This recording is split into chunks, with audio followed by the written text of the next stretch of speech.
maybe it's coming down from a higher level than you kind of, maybe initially think about. So just going back to, what you were saying about consumers, and it is a case of education, so we really should all be spreading the word. But just in case anyone's not 100% sure, what brands can you buy? Is it just as simple as looking for a bag that says peat-free on it, or should we be seeking out particular brands? Are there ones that are in most garden centres, that we can kind of guarantee they're there? How available are they? Wow. Yeah, lots of questions all in one there, sorry. But I think let's deal with the peat-free sort of tag first. Because if you see peat-free on a bag, it's not a brand, it's just a kind of telling you what's not in it. There are bags of peat-based compost which don't tell you anything about what's in it. So if you find a bag where there's no information of the contents, you have to assume there's a proportion of peat in it. So you need to sort of be steering away from that. The problem with the peat-free, it's kind of a victim of its own success in a way. Because it says peat-free on a bag, a plastic bag full of dirt, although it's much more than that, as I've said, it's no guarantee that compost is going to give you good or really good results. You could be badly disappointed because there's lots of bandwagon peat-free composts out there. Because that's life, something comes along and everyone jumps on the bandwagon. The problem is kind of amplified when I see this all the time, quite often from conservation organisations. Not that I would speak against what they're doing, but if someone just says, "Oh, go peat-free," and sticks a few exclamation marks on the end, it doesn't really mean anything anymore. It's okay just to get that kind of bit of awareness going, but it's probably not going to mean much to most people who need to know what it means. And the problem with that is that unless you say go peat-free and these are really good composts worth trying, people will just go and they'll see peat-free and it might be some fairly sort of ropey stuff at a big store, and it probably won't be very good. And if you're kind of new to gardening and you're kind of all fired up to do this because you're kind of starting to understand it, you might get really kind of indifferent results, shall we say, or really bad results, and then you'll think, well, that wasn't much good, and that you'll just go and buy. You might just end up buying a bag of peat-based compost because you sort of gave up with that peat-free stuff, So I keep saying to people, and they don't like it, some of them, if you're going to say go peat-free, can you put a comma and then add, what brands we know more or less are going to give people good results in their gardens, because that's what people want,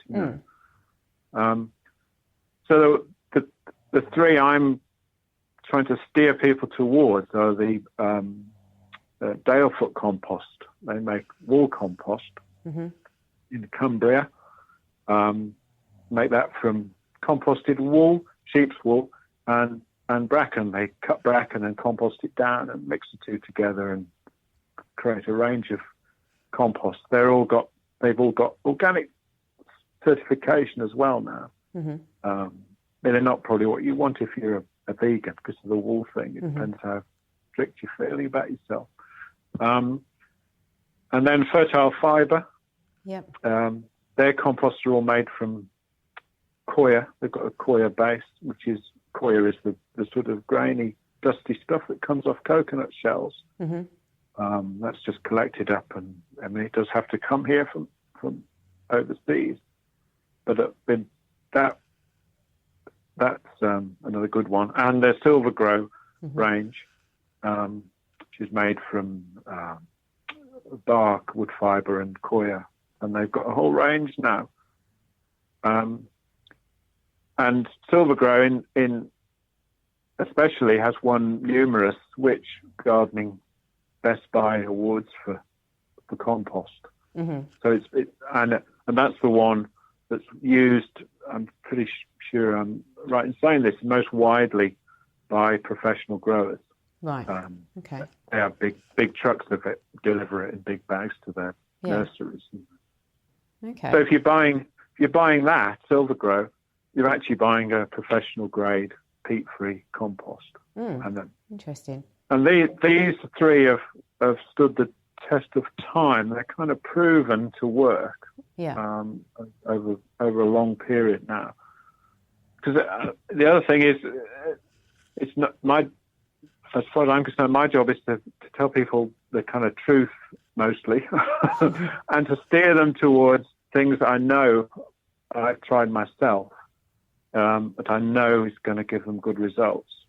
You know, I can't just, it's no good me just saying, oh, go peat free, you know, with an exclamation mark. That's not somebody like me doing their job properly anymore. We've got to gear up on that and actually steer people towards the things that work, you know. Yeah. Because if they don't, they'll just think, well, that was a bit of a waste of my time and money, and I'll just go and buy a bag of peat-based compost. So, I mean, it is,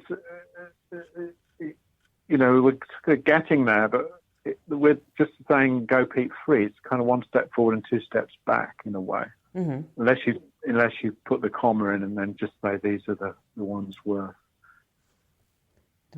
buying, you know. Yeah. I mean, they probably might cost a bit more sometimes.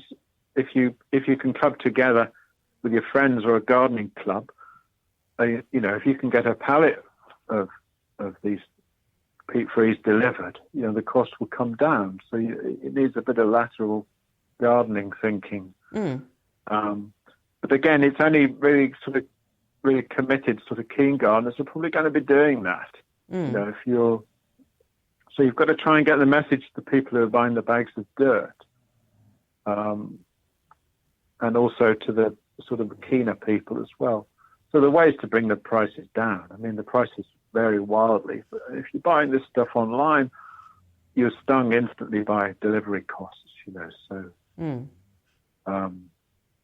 but I mean, ultimately, I think, you know, I don't think there's much chance of the cost of peat, a good quality peat-free compost is suddenly going to come down and be in parity with sort of an average peat-based compost, because peat is quite cheap to mine. You know, you just go and you just drain the bulbs and then you scrape the stuff off.